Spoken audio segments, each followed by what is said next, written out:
Hello, and welcome to the virtual home learning for language development reading. Developing reading skills at home. There are many different parts of developing language and literacy skills. These are developing listening and attention, developing oral language skills, reading, developing awareness of letter and phonics, developing writing skills. This video focuses on reading. Stages of reading. Reading involves different processes. A language-rich environment. A child surrounded by language and text, for example, bedtime stories, newspapers, recipes, timetables, shopping lists, all help to teach children that words have a purpose in our daily lives. Environmental prints, which, for example, is the Tesco sign or the brand name of cereal that they like, children will begin to recognise this, and this is all early reading. Storybooks. As children listen to a story, they may begin to remember that story and are able to tell it to others. Children may then use a storybook to read the story using the pictures. Reading. Reading is one of the basic building blocks of language and communication, and particularly in the early years of education. Let's think about the opportunities we give children to read and be surrounded by text and language. When we read to our children, we are allowing them to make suggestions for the story and listening to their questions.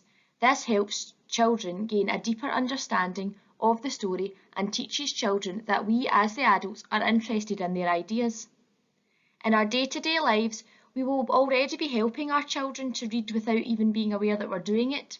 For example, giving children a shopping list to tick off the things that you buy at the supermarket, or telling them which bus they're going to get on so that they can look for the number.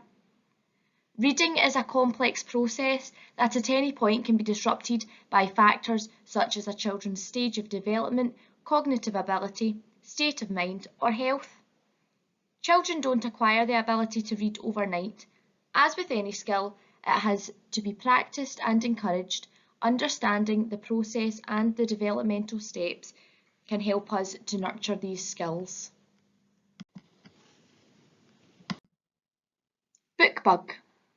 At nursery, we will often use Bookbug to help us when reading stories. Bookbug promotes positive interactions through telling stories, singing songs, rhymes and play. These activities help form positive parent and child relationships and helps develop the connection in the child's brain that promote emotional development. Sharing books and stories with babies and young children is the first step in building a love of reading and helps them develop early communication and language skills. But it is also about so much more. It is about spending time cuddled up and sharing a world together. It builds bonds with your child and develops your relationship. It can be playful and noisy or calming and relaxing. When you read at home, why not try some of these ideas out? Some children will be able to listen when they are moving around, so don't force your child to sit whilst reading. Rather, just gently remind them by showing them some of the pictures in the book.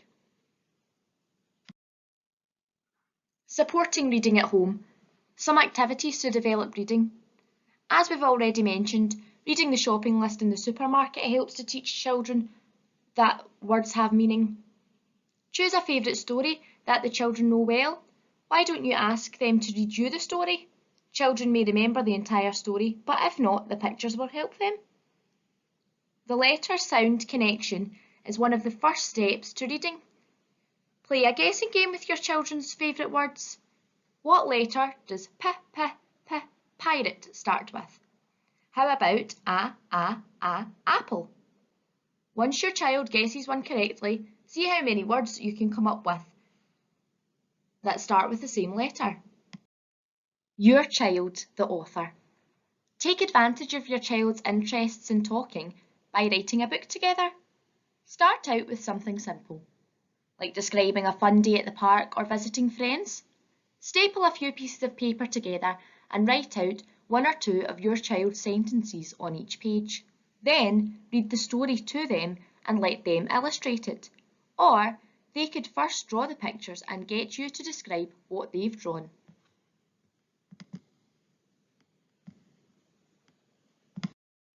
Reading hunt. Go on a scavenger hunt around the house looking for things written on a list. This activity is lots of fun and is again showing your child that reading is fun.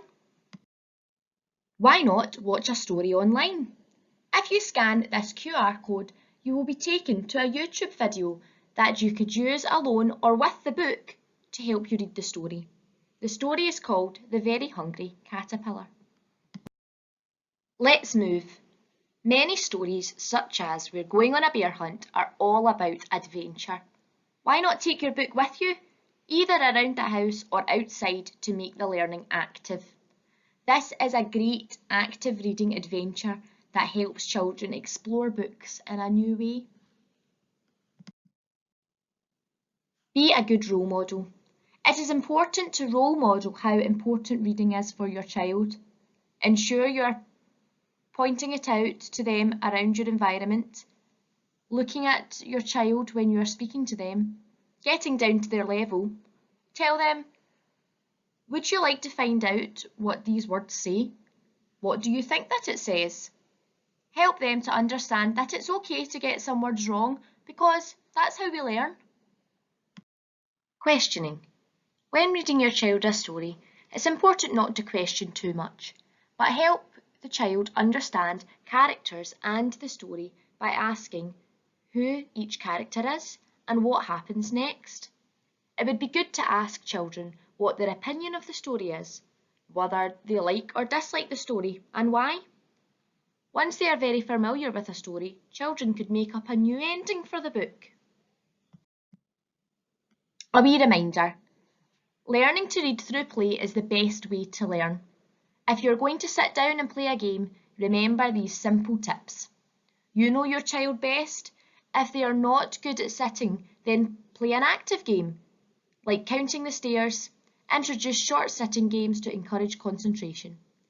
Make sure you have nothing else to do so that you're not called away. Put your phone away. Get down to your child's level. Give lots of praise. Have fun. Make it a giggly game. Get answers wrong so your child can correct you. Children love nothing more than when adults are silly. And most importantly, have fun.